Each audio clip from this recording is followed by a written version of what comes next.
Hello, hello, hello. This is Mike on the mic. I appreciate y'all greatly for joining me. Appreciate it. We gonna spend the bulk of this conversation on the Browns.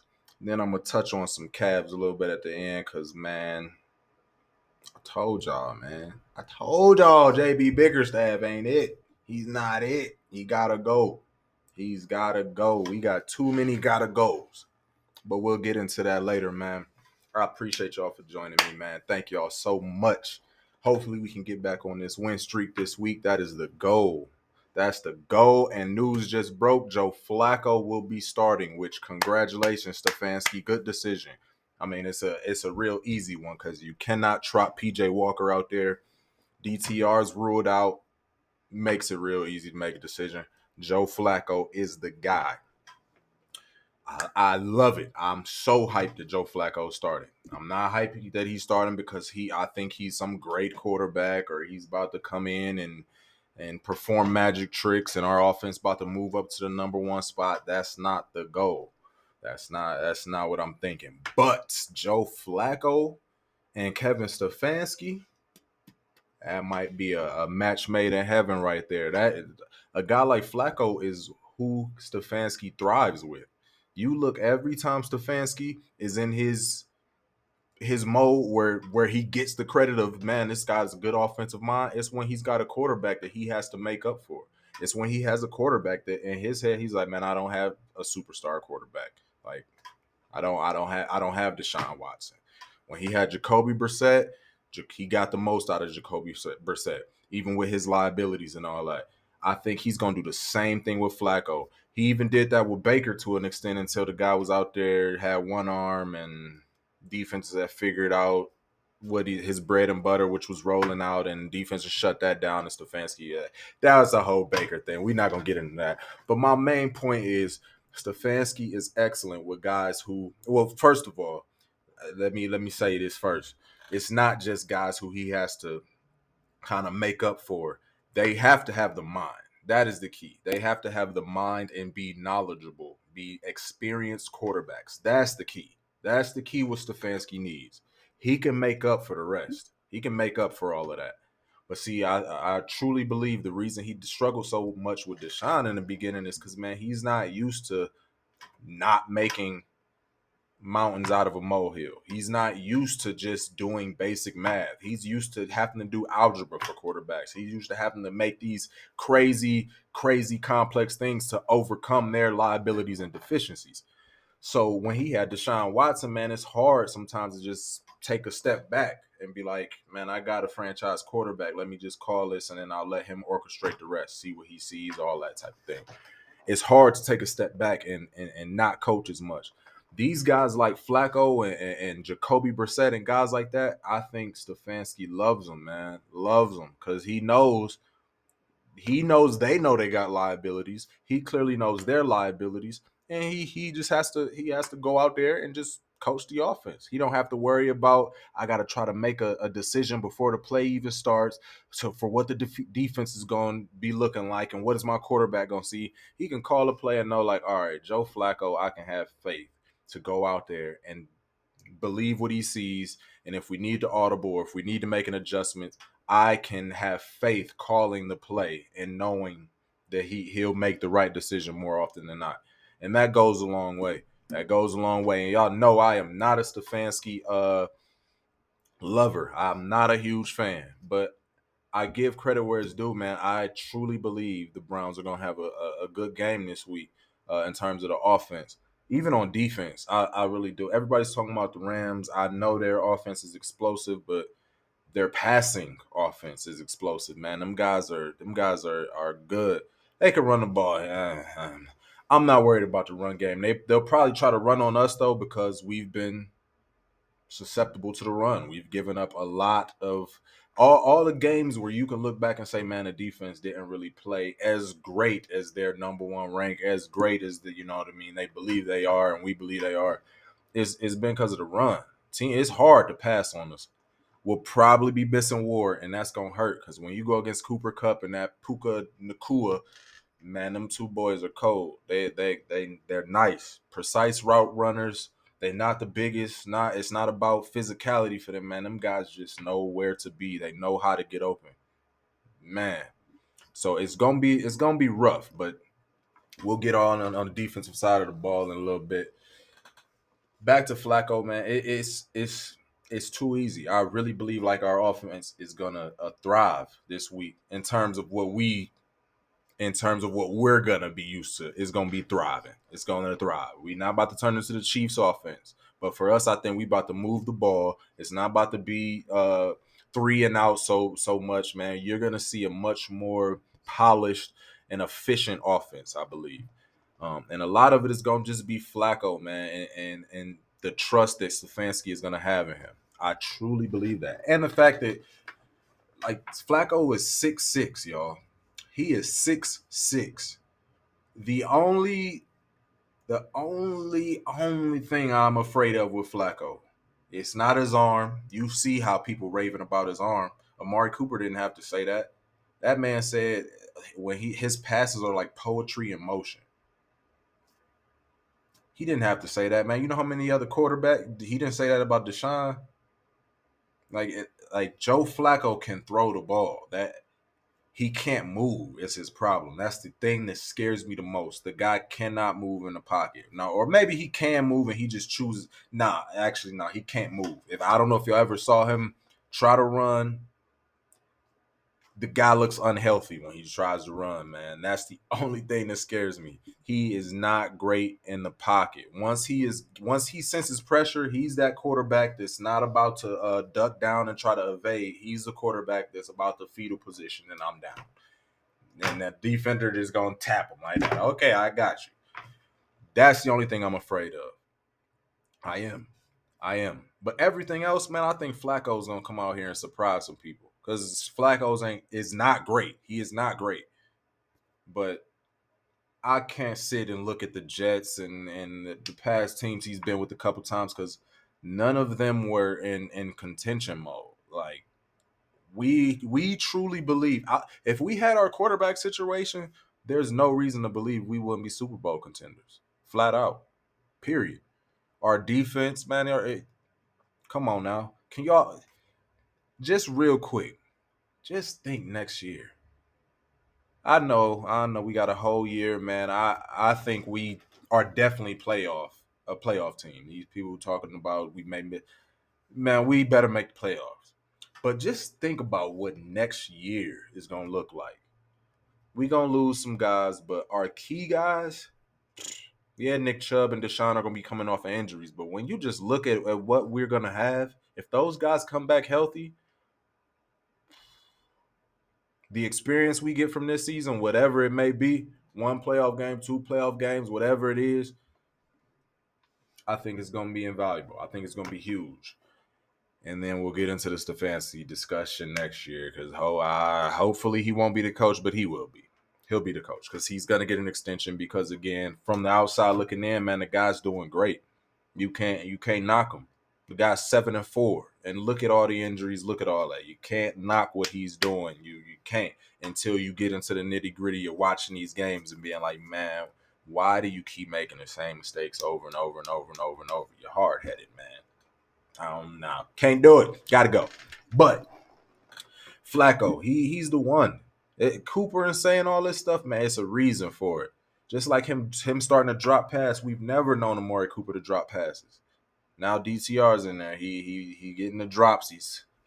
Njoku went back to the dropsies. Elijah Moore dropping passes. Like I like DTR, but he got to learn to put some touch on the passes. Because if receivers are starting to just drop passes that don't usually drop passes, and guys who stop dropping passes start dropping passes again, and dude, this is something. And when guys coming out after you're injured and now your replacement, and they coming out talking about how great passes are, man, y'all got to read between the lines, man. But Flacco, I really think he's going to look good as long as we can protect him. That's going to be the key. Protecting him is going to be the key. I actually think Stefanski's going to coach well. I think our offense is going to look good. I truly, truly do. I think Njoku's going to have a good game, man. The Rams don't do well with tight ends. I don't know the specific rank, but they are not well. They do not defend tight ends well. Excuse me. They do not. I think running the ball will be easy because, man, we no longer have to worry about like a scrambling quarterback or trying to run, like sprinkle in runs with him and get them on the move. Like Flacco's not moving. Like he's about to drop back and he throws a beautiful deep ball. A beautiful deep ball. Beautiful. That was the Ravens offense when he was on the tail end of his prime. Man, that was their offense. Throw the ball deep. Throw the ball deep and hope it's at least defensive pass interference. That was their offense right before Lamar got there. Flacco throws a good deep ball, beautiful deep ball. I think he throws a beautiful pass, and I think the main reason why we're gonna see a good Flacco is because this is gonna be the best team he's played on in years since the Ravens. The Jets were not a good team last year. They had some of them key pieces on defense and all that, but that ain't got nothing to do with the offense. The offensive line was not great, and we still lost to them, man. That still hurts me and ticks me off that we lost to them guys in the fashion we did, gave up that game. And that was against Flacco, y'all. That was against Flacco. He did that to us. Y'all remember all them pass interferences? Where he's just throwing it deep, pass interference. Man, listen. But Flacco, I think he's gonna look good because we are the best team he's had. He's at like this offensive line. I'm sure he is drooling at the mouth, even with our injuries. I think he is salivating at the opportunity to pass behind this line because it's the best protection I think he's gonna have received in years. Years. And you pair that along with a good run game. You pair it along with a good offensive scheme. Stefanski, yes, his scheme is good. His play calling and decision making just isn't the greatest. But his scheme he actually draws up good plays. He really does. Guys are open. If guys don't fumble, if guys make one block, you know what I mean? Those are big plays. So the scheme is going to be good for Flacco. Amari Cooper, you could say we could say Wilson for the Jets, but Wilson for the Jets wasn't who he is this year. Even this year, he's not great because they don't have a quarterback. But man, you saw big flashes this year. Last year, Wilson had a big game against us. I think he scored like 2 touchdowns against us, but he wasn't anything spectacular. Man, I think Flacco is hype to play with us. I think he was scared to death last game when he was on the sideline and Myles Garrett went down because he was like, oh, man, I came here so we could try to win. I could try to help these guys win. And if Myles went down, it was going to be all bad. But he's on track to play. He practiced today, which is a good sign. He's going to play. Same with Amari Cooper. It's just Denzel Ward, man. Denzel Ward is going to be a big loss. Like I said earlier, we'll transition over to the defense a little bit, man. Like I said earlier, missing Ward is gonna hurt in this game a lot. It's gonna hurt a lot because now everybody else got to step up, which we know that. That's the same thing they had to do last week. But when you defending Cooper Kupp and the already offensive rookie of the year, Puka Nacua, I believe that's how you say his name, Puka Nacua. Man, those two guys are cold, man. They nice. And Stafford rounding back in the form. He was hurt a little bit earlier. I think he's starting to get healthy. And that offense played real well last week. Real well. We'll see. I'm not afraid of him. I'm going to be honest with y'all. I'm not. I'm just speaking the reality. The reality is Cooper Kupp and them they are cold. Like if you let them get off, they are going to have a big game. But I still, even without Ward, I still believe we've got the ingredients to shut all that down. Because you can have all this nice finesse, everything. But if I punch you in the mouth and get physical, sometimes that's all it takes. And I believe if we punch these guys in the mouth and be aggressive like we've been all season, and Myles Garrett is healthy enough to where he is able to contribute. Last week, after he had hurt his shoulder and they still had him out there, that was ridiculous. If he is like that, which I don't believe he will be, we in trouble. But if he is like that, where he's just that arm is just dangling and he's out there trying to rush with one arm, it'll be a completely different looking game because then we'll have to rely on Zadarius Smith to step up and be in Myles Garrett's role, and then Agbo Okoronkwo has to step up and be in Zadarius' role, and it's man. You're not feeling Myles Garrett's role, so that's going to make the defense look completely different when him and Ward are out there. Those two guys are the key. Those are the shutdown. If we're playing Madden, them the two guys they got the star underneath they character running around the field, because those two guys are key, and they're in key parts of defense.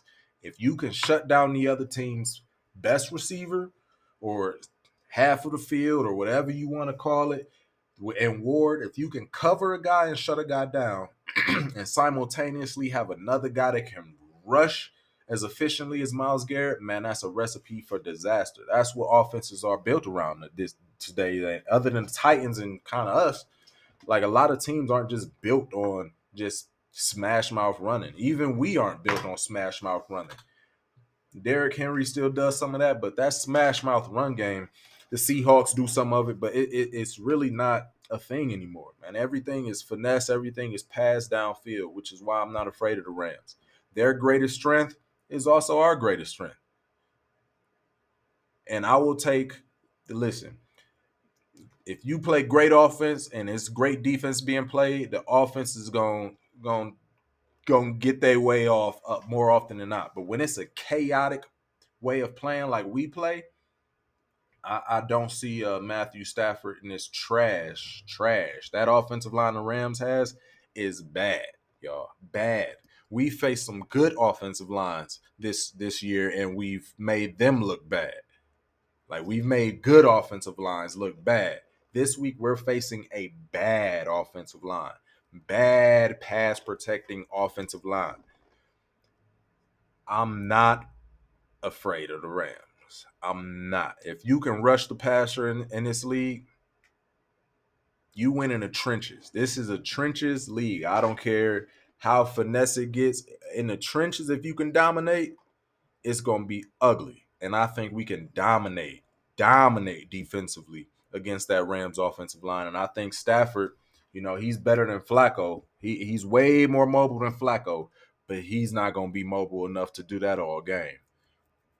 Not all game. And I think that offensive line will deteriorate, and I think we'll see that defense just get better and better throughout the game. Other than, I will say, the first couple possessions, because they might have our number. The first couple possessions, Schwartz is real good with making adjustments. Man, I love the adjustments he makes, how quickly he makes them. A lot of times, man, he ain't waiting until halftime. He not waiting until it's crunch time. Man, he making on-the-fly adjustments. Every series, you kind of seeing something different. Oh, he changed. Oh, I love that, man. I love it. So I'm really not afraid of the Rams. I'm not. Are they an easy win? Absolutely not. Absolutely not. I'm not saying that. But I am saying that I truly believe that if the Browns go out and just take care of business, we'll win this game. Take care of business means do not turn the ball over offensively. Do not turn the ball over. And defensively, don't shoot yourselves in the foot. I'm not even worried.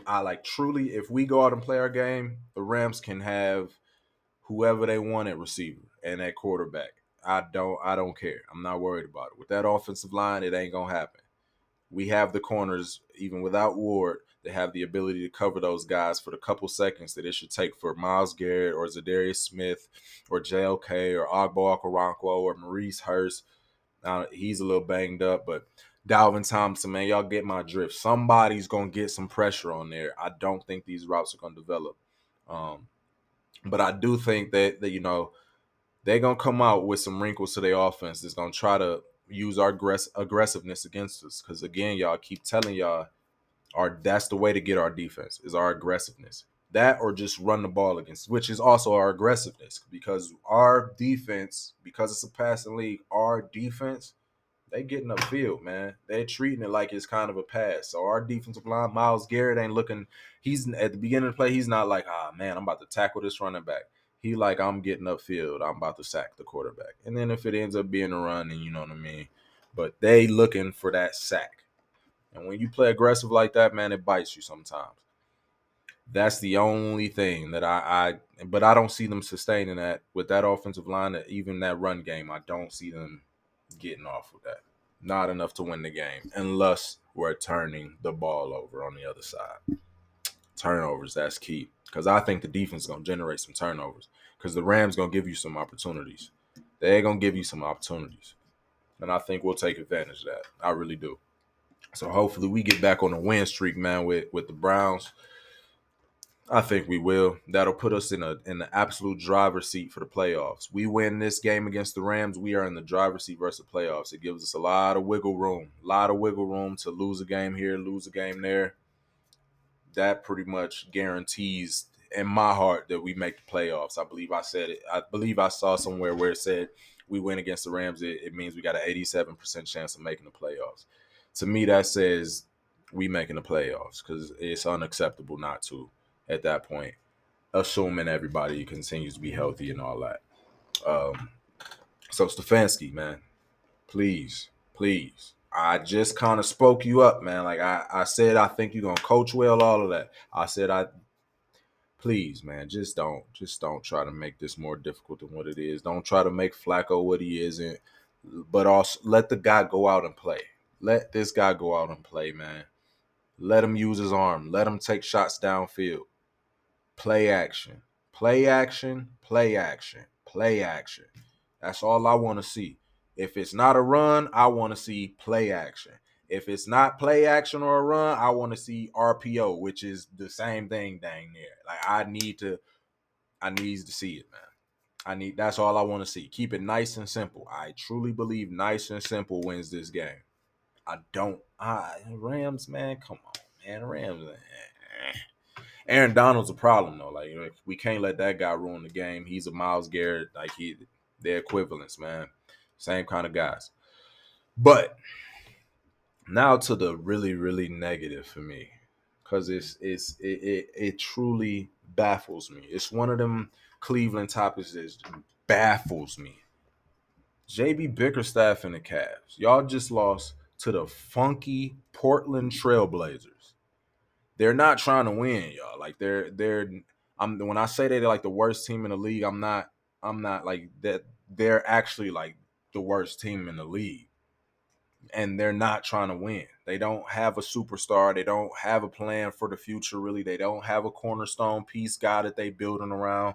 Like they are rebuilding. They are looking for sales. Like they're not in win mode. And how do you go out there with our entire healthy roster? Everybody that matters. Okoro was out there. Mitchell was out there. Garland was out there. Allen was out there. Mobley out there. Levert out there. Everybody that matters was out there. Struess, Niang, everybody in the Brady bunch was out there. The whole game. And you went out and took a L like that is absolutely unacceptable. It's unacceptable, man.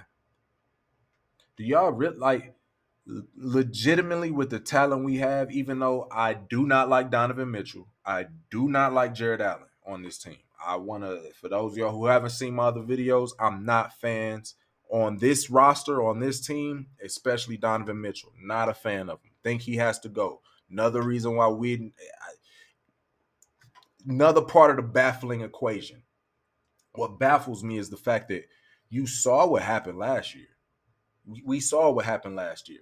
We were a good regular season team, dealt with some injuries, good regular season team, went into the playoffs with high expectations, got punched in the mouth. We didn't get it wasn't that a big three came in, some unstoppable team that was just too talented and we couldn't compete. We just got punched in the mouth. They came in and said, we just gonna like be real physical with them and let's see how they handle it.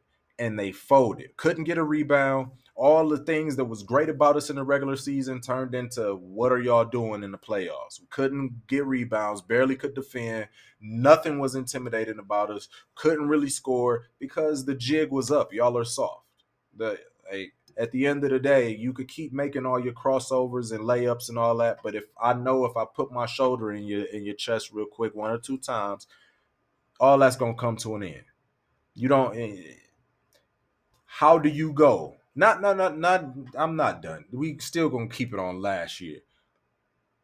JB Bickerstaff at that time made what adjustment? You how? How you go out there and watch a man get beat up for 5 games? For 5 games, he just got crushed, and I'm talking about Jared Allen. If you want to put it on all our big men, Evan Mobley, even though, man, I gave him a slight pass because last year, man, the guy's still young. He frail body. He getting a little bigger. He's developing.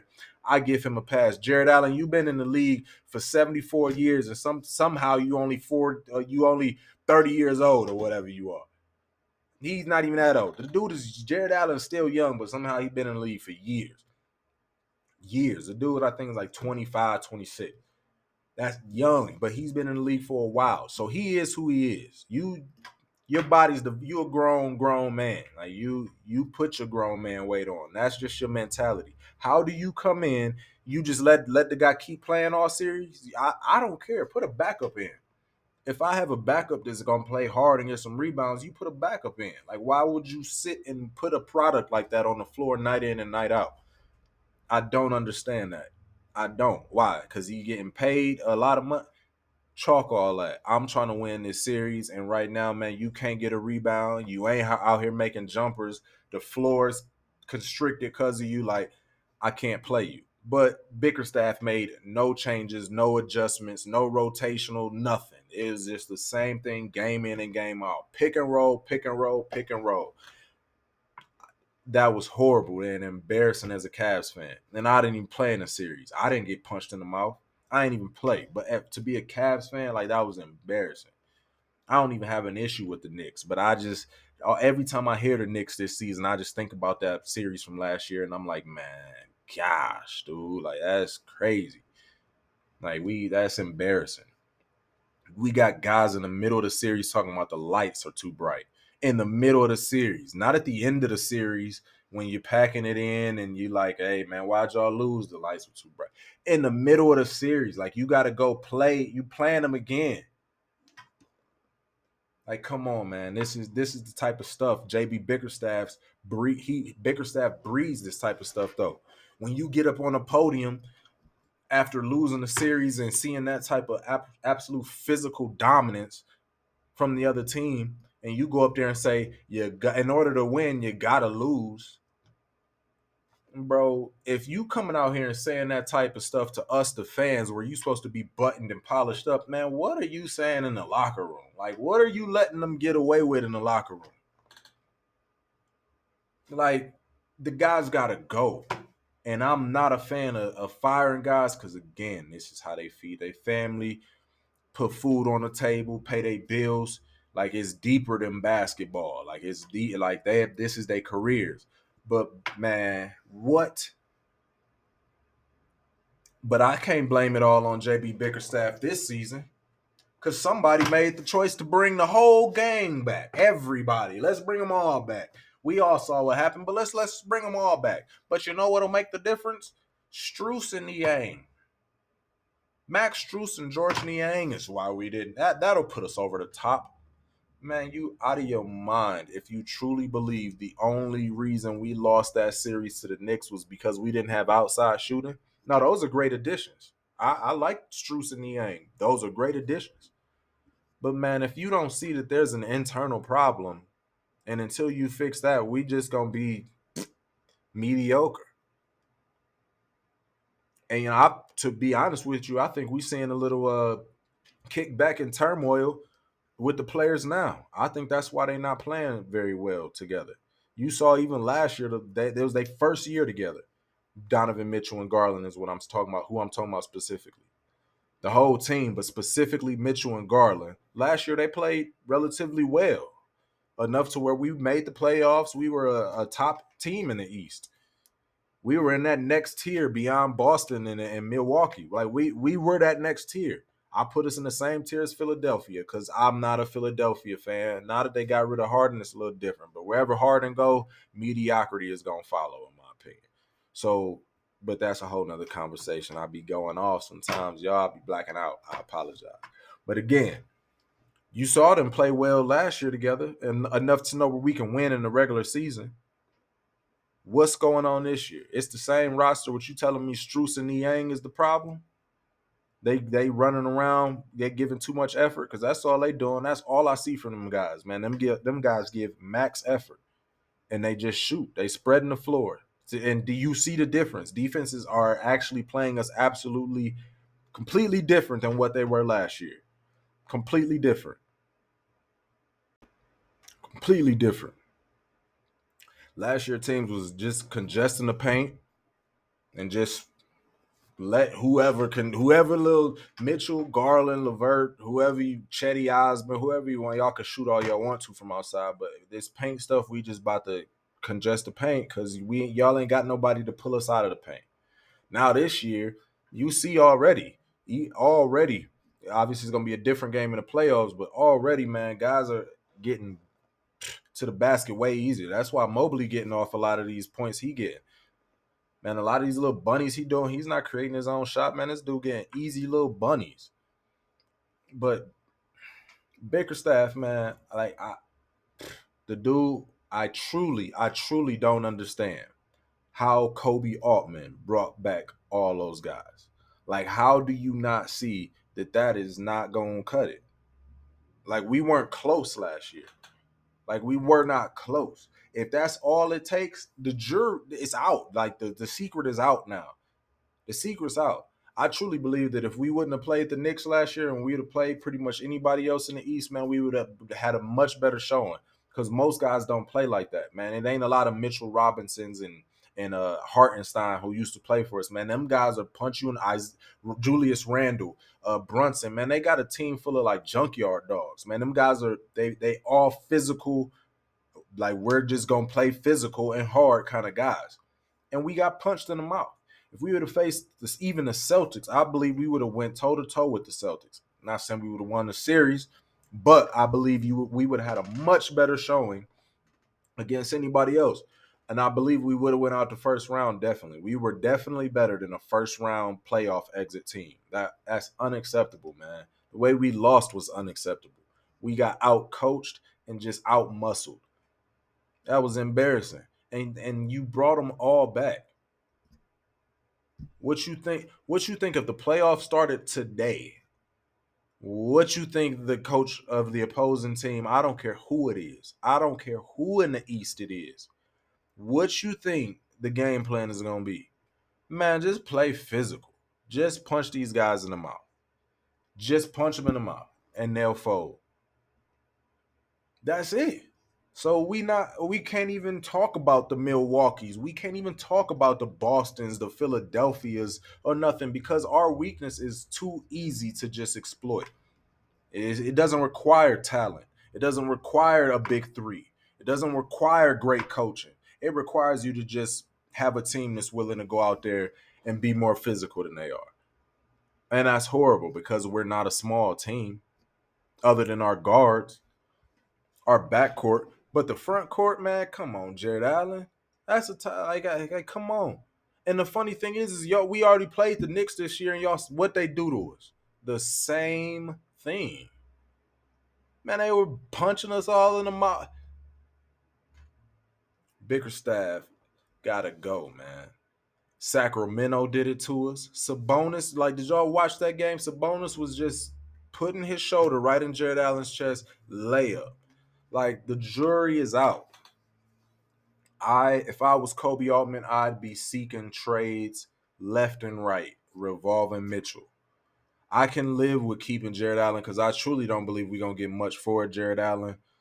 And he has his uses. He just can't be a part of our big anything. Like that little billboard in downtown Cleveland for the land, man, he ain't no big four. Are you kidding me? He is no, absolutely not. He is just a big man. He's just a better Andre Drummond. Who that's it. I'd even rather have Andre Drummond at this point, man. At least the dude's gonna be in the Hall of Fame just for rebounds. That guy every year somehow lead the league in rebounds. He only play like 5 minutes a game. Just give me somebody out there who gonna play physical because we don't need anything special from our center position.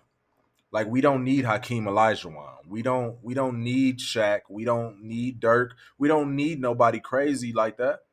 We just need somebody to go out, play boards, and protect the rim. It's a lot of guys like that in the NBA, man. Jared Allen is not a part of no big four. I'm sorry, Jared Allen. I'm sure you're a great person, man. I'm not talking about you as a man, you as a father at home, but man, you're a little on the soft side, man. And when it comes to NBA court, don't bring anything to the table other than defense and rebounding. But I could find that. All you got to do is stop Jared Allen and just punch him in the mouth, and that's it. Which brings me to my next topic. That didn't bring me to our next topic. It's the horrible transition. Horrible transition. But Donovan Mitchell, what does he do for the Cavs, man? Truly, truly. And hindsight's 2020. When we made that trade, I thought we gave up too much, but I was hyped for it. I was like, cool, like we gonna be better. Because at that time I thought we had a head coach. I thought we had a head coach. We do not have a good head coach. We don't have a good head coach. I truly do not believe that. He is not Kevin Stefanski, where I believe Kevin Stefanski is a good head coach. I just don't think he's a Super Bowl winning head coach. JB Bickerstaff, I do not believe is a good head coach. I think what he is what he was brought in for. Which was, hey, we got a young team that doesn't know how to win, and we just need you to develop them, teach them how to win, and teach them how to not be knuckleheads. Teach them how to be professionals. He's done that. He's never evolved past that though. That's still what he is. And I don't even think he's done a great job at that because Mobley ain't developed at all. Garland's gotten better, but like he had Cavs have always been trash with our talent development. Like we've never been good at developing young talent ever. I don't get it. LeBron James don't count. Kyrie Irving don't count. Those guys were going to be good in Russia. Like you could put them anywhere. They're going to be good. But man, the Cavs very disappointed. Mostly Kolby Altman cuz again, I got to put the blame on you. You're at the top. You make all the decisions. Those who are employed because of you. The fact you allowed us to get embarrassed like that last year and you trot out the same core people, don't make any major changes is crazy. Mitchell gotta go. I truly there's so many packages I'd be on the phone. So many packages I'd be putting together for him. Y'all can't sit here and tell me. This is the one I always go to.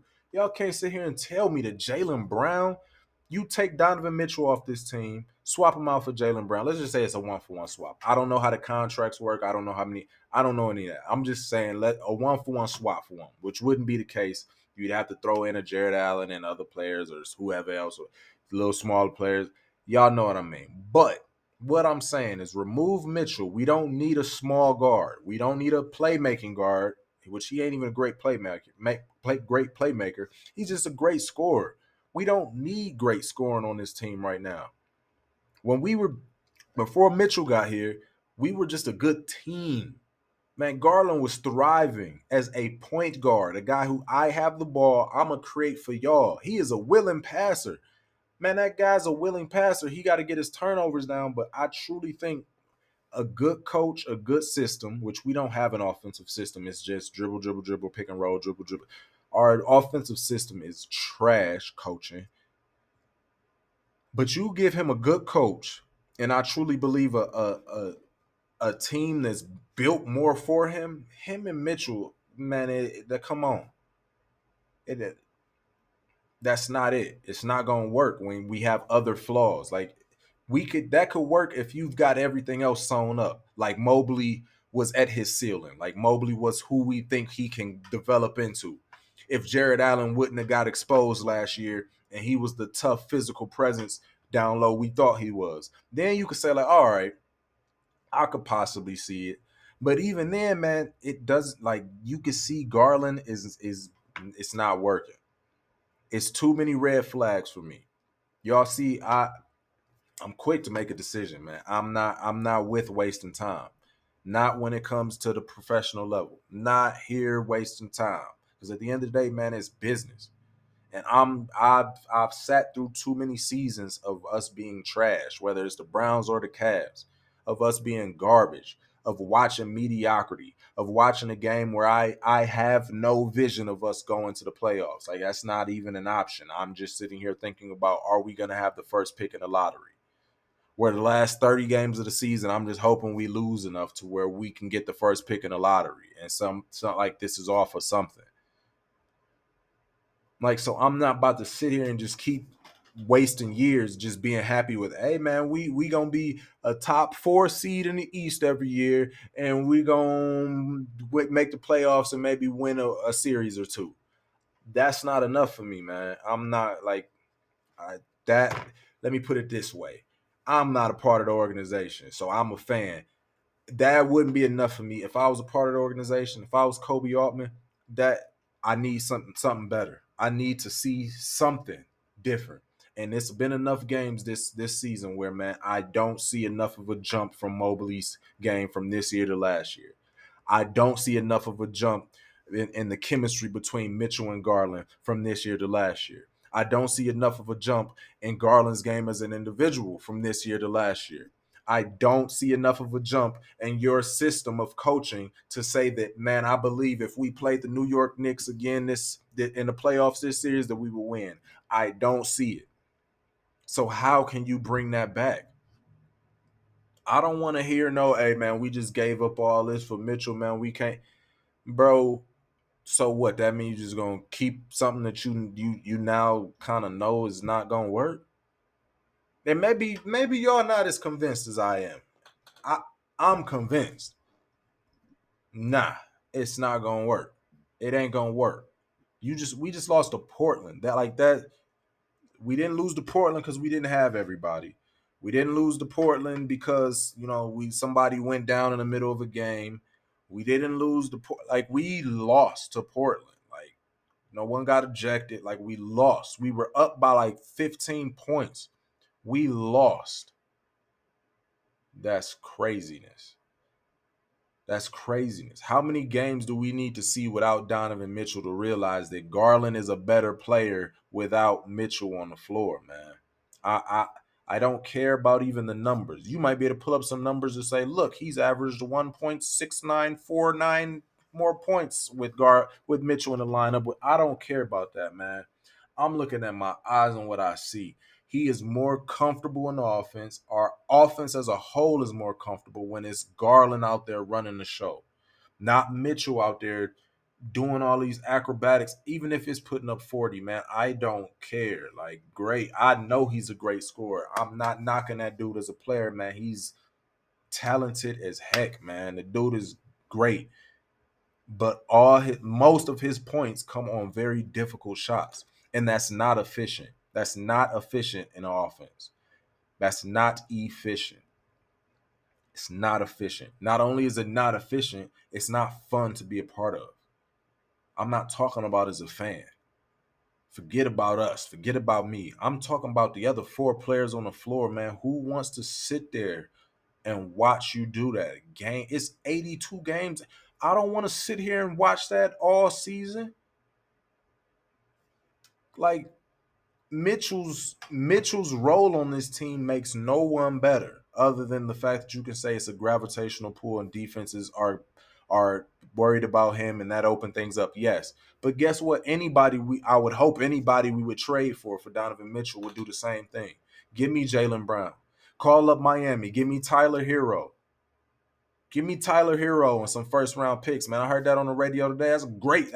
I take that. Donovan Mitchell, man, I'm telling y'all. I'm telling you, man. I it ain't gonna work for me. He's stunting the growth of too many people. How we gotta, if you want to call it our big 4 with Donovan Mitchell, Garland, Darius Garland, Jared Allen, and Evan Mobley, that's our big 4. Donovan Mitchell, one of the big 4, doesn't make any one of the 3 better. And I can argue that he's actually making 2 of them worse in Garland and Mobley. He's stunning both of their growth. They are getting less touches. It ain't like he dishing off some crazy passes and your little funky 4-5 assists that he gets. I don't care about, man. When you jacking up 30 shots a game, I don't care.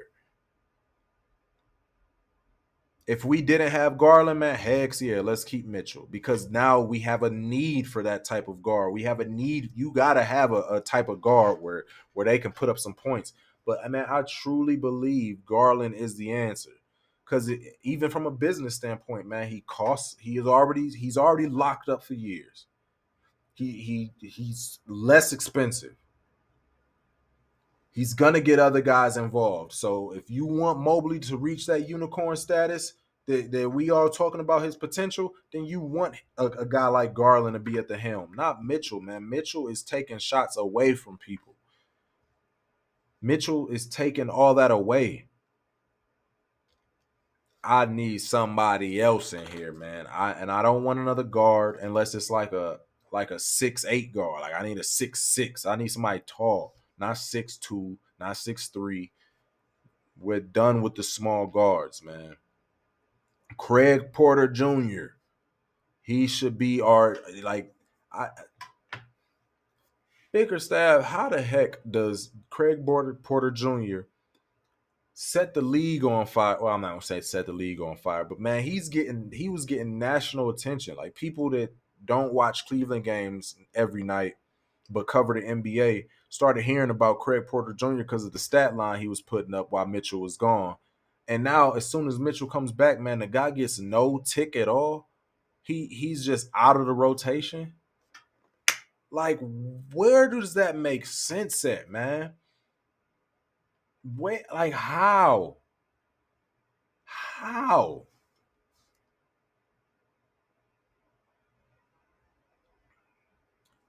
Mitchell's gotta go, and it's not because he's not talented, man. He just doesn't fit. The other pieces fit together. The other pieces fit, man. Mobley and Garland, man. We see how well they play together, man. They feed off each other. They always throwing oops to each other, man. Mitchell is stunting the growth of the Cavaliers. I'm saying it over and over. Man, I could be wrong. Just my opinion. Little Mike on the mic. I just like talking. I'm a guy that like talking. I like sharing my opinion. Donovan Mitchell is stunning our growth. Not saying he's a bad player.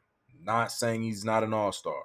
Not saying he's not a superstar level talent. Not saying he can't score. Not saying that, I mean, he hasn't won some games for us single-handedly.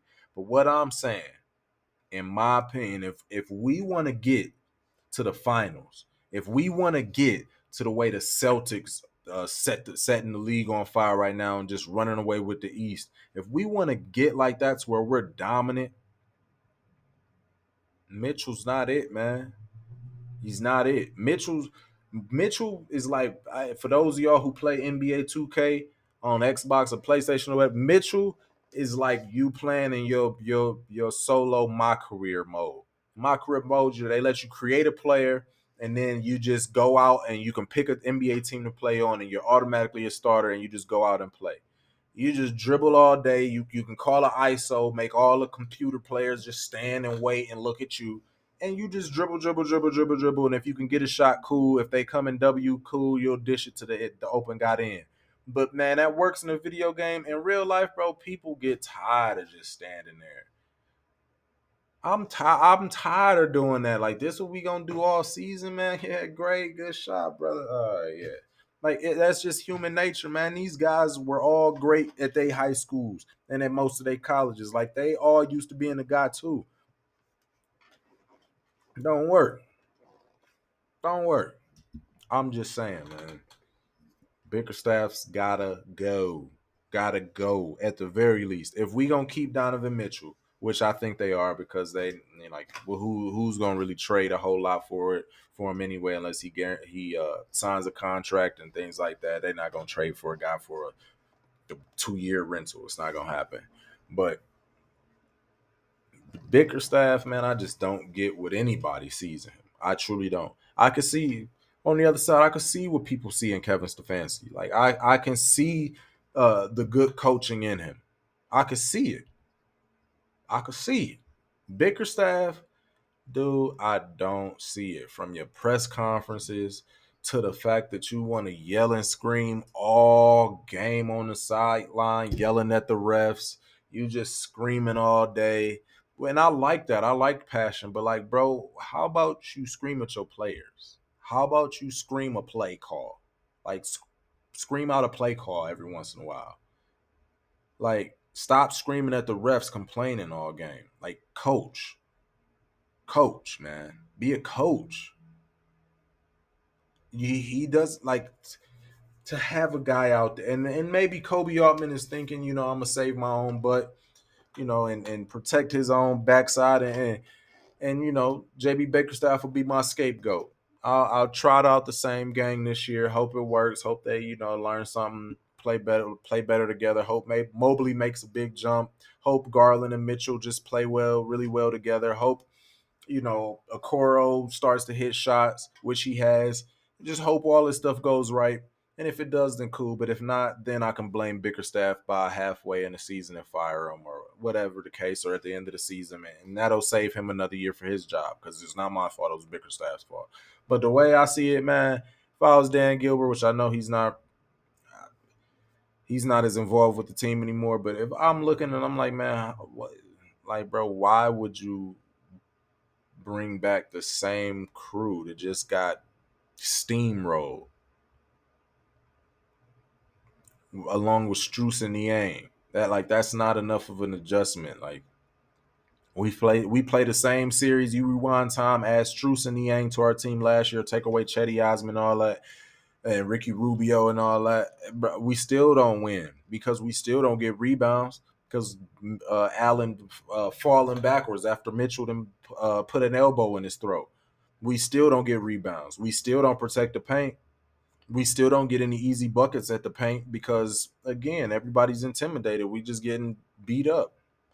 We still got Brunson driving right past Garland, going through his chest, and just we still got the same core issues that plagued us. Not gonna cut it. Be better. Be better. Be better. Be better. Be better. But I appreciate y'all, man. I'm done ranting and all that. Hopefully the Browns, which I do believe, I'm predicting the W, like I said. Hopefully the Browns give us something positive to talk about. Hopefully the Cavs give us something positive to talk about next time, man. Don't get me wrong, they're not going anywhere. We not about to be a championship team or nothing. I think a lot of fans gonna be disappointed if we keep this same core and roster and coaching staff. I think a lot of fans gonna be disappointed at the end of the season. But make no mistake, we dang well better still be a top 4 seed in the East. Like in the regular season, we still good enough of a team to where we shouldn't be losing to guys like Portland. That should be easy dub. So if you cool with just making the playoffs, and hey, we'll have a good season. But outside of that, man, I don't see it happening. But go Browns, go Cavs, go Guardians, all of that, man. Cleveland Playhouse Square. Oh, I don't get whatever. Go Cleveland, everything, man. I love Cleveland, man. I love y'all. I appreciate y'all. Make sure y'all like. Make sure y'all subscribe. Truly, man, I cannot say it enough. Like I appreciate y'all for taking the time to sit here, man, and listen to me. Man, y'all could be listening to anybody. Y'all could be listening to anything. Y'all could be watching anything. Y'all could be doing anything, man. Y'all sitting here and taking the time to hear my opinion. Appreciate y'all, man. Whether y'all just watching, commenting, liking, subscribing, I appreciate it all, man. I truly do. I love y'all. Hope y'all have a great week. Hope we have a great dub. And I will talk to y'all soon. Make sure y'all like and subscribe. Peace.